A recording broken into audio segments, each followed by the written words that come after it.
With this series of videos, I guarantee you will get a better score in IELTS Writing Task 2.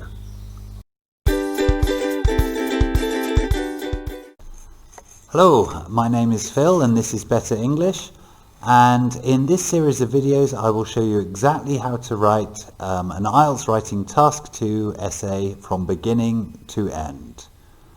In a previous video I talked about the basics of Writing Task 2 and Writing Task 1, so if you haven't seen those yet, please take a look. The link will be up here somewhere. So in this video we will look at exactly what the examiners are marking when they mark your essay, and then we will look at the first of 5 stages you need to follow when writing. So let's begin. 4 aspects or criteria are marked, and each one is worth 25% of your task score. I will now explain what these criteria are and what you need to think about when writing.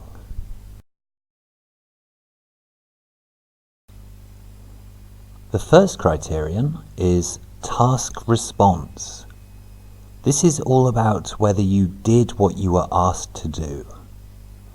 To be more specific, to get a band 9 for task response, an essay should fully address or answer all parts of the question. It should also present a fully developed position or opinion in answer to the question with relevant, fully extended and well-supported ideas. In other words, did you answer the question asked? Many people misread or misunderstand the question and write an essay that is not answering the question asked, so they don't score very highly for task response. Did you give your opinion if asked to do so? You are usually asked to state what you think about the topic in question, so make sure that you do. Did you give reasons to explain why your opinion is what it is?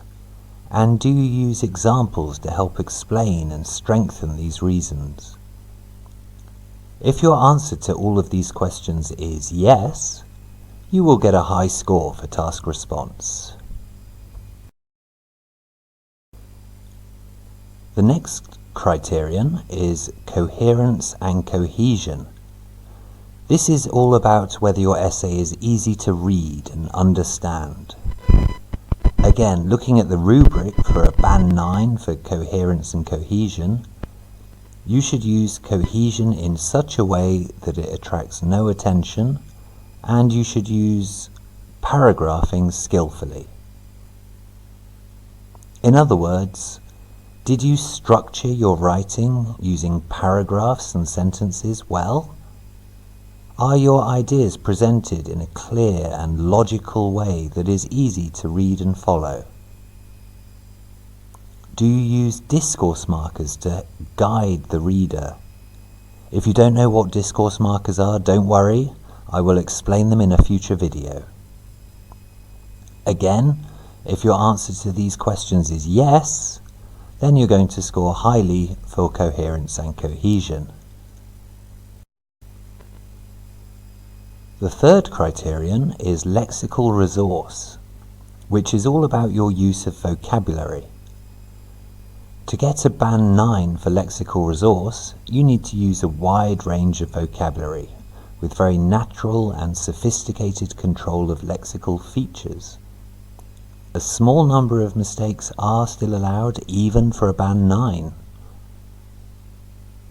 So the questions you need to ask yourself are: do you use lots of different words, including some less common words, and do you spell them correctly?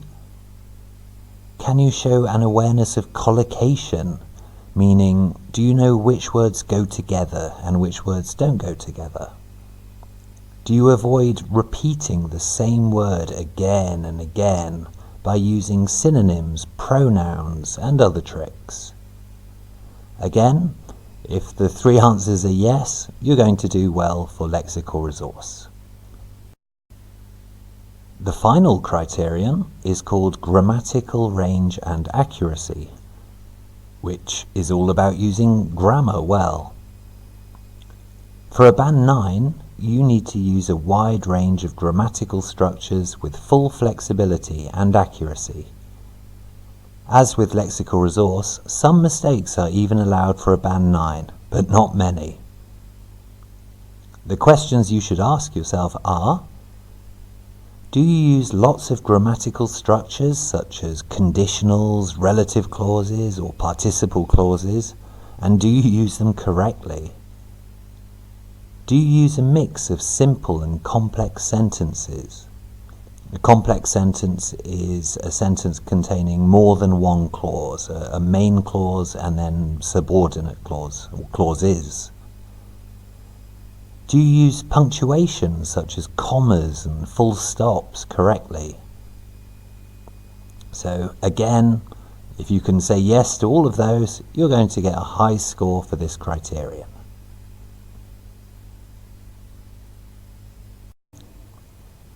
So, those are the marking criteria for writing task 2.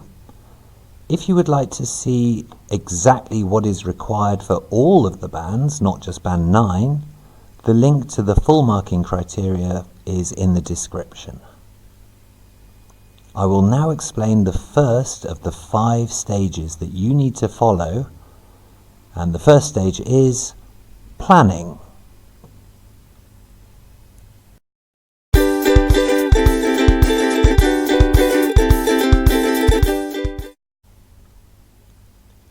Failing to plan is, in my experience of teaching, where most people go wrong. They read the question and then start writing without really thinking about what they're going to say.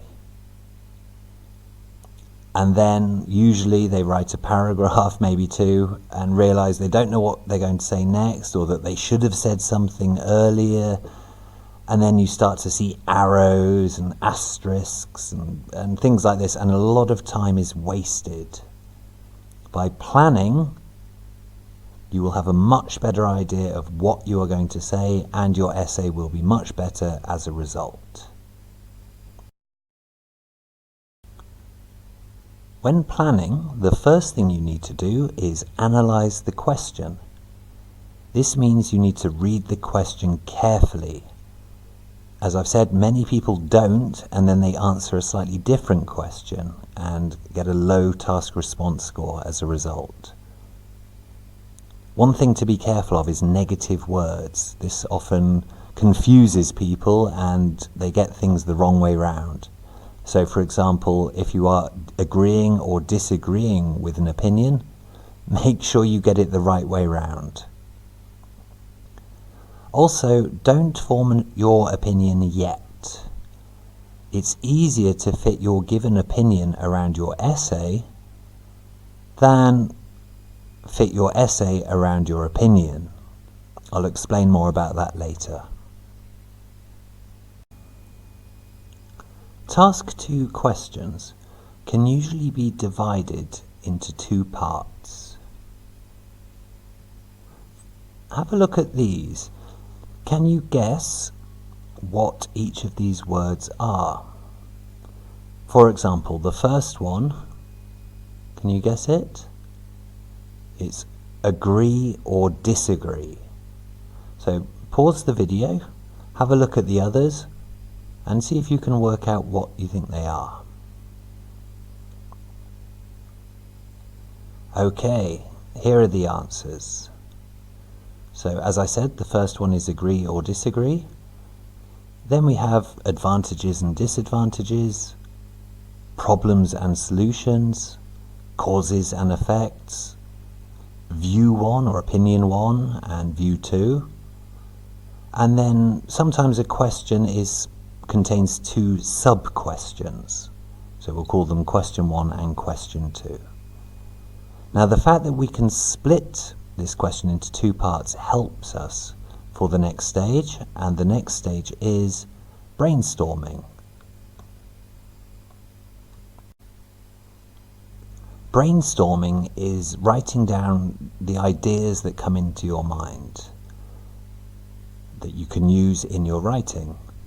Now, it's a good idea to start to organize these ideas by using a table like this. So as you can see, we have 2 columns because, as I just said, the question is normally split into 2 parts. For example, agree or disagree. And then, as you can see, we have point 1, which might, would be a reason in this case. And then an example to back up that reason. And then we also have point 2 and point 3. So write your ideas in a table. It doesn't need to look exactly like this. Of course, you don't have time in the exam, but try to organize them in a similar way. And don't worry if you can't think of an example for every single point, or you can only think of 2 points for one of the sides. That's not a problem. So fill in the table, then look at the table. Which side is the strongest, meaning which has the best reasons? This is how you can form your opinion. So if you have 3 good reasons to agree with something and only 2 reasons to disagree, or maybe 3 reasons but they're not very good reasons, then you should say that you agree, even if in your heart you actually disagree, because it's going to make it easier to write the essay this way. So let's look at an example question and plan it together. Please pause the video and read the question carefully. So, now you've read the question carefully, what type of question is it? And what exactly is the point to be discussed?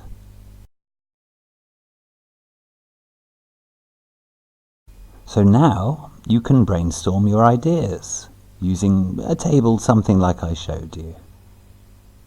Pause the video and do that. Now you can look at your ideas and decide which side of the table is the strongest and what your opinion is going to be. Okay, so these are my answers. Well, as you can see, this is clearly an agree or disagree type essay. The topic of this essay is basically that schools are no longer necessary because there is so much information available through the internet. In other words, children don't need school because they can study everything at home online. Now, here are my brainstormed ideas. Maybe you have much better ideas than me. But please pause the video and read this carefully. Now, looking at this, I would say that the disagree reasons are much stronger reasons than the agree reasons. Therefore, my opinion in this essay will be that I disagree, meaning children do need schools, even though they can study everything at home online. So there we go. We've analysed the question. We know exactly what we are supposed to be writing about. Very important for task response. We also know that it's an agree or disagree type essay, so we know that we have to say whether we agree or disagree, and then we need to explain why we agree or disagree.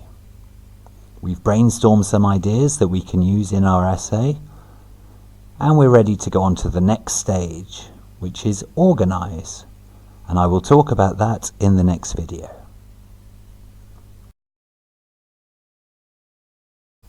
So there we go. We have looked at the marking criteria for IELTS Writing Task 2, and we have looked at the first of the 5 stages you need to follow, and that is planning. I hope you liked the video. If you did, please like, subscribe and share. You can also visit our Instagram account. The link is here. and you can visit our website as well. Thank you very much, and please join us for the second in the series that'll be coming soon. Bye bye.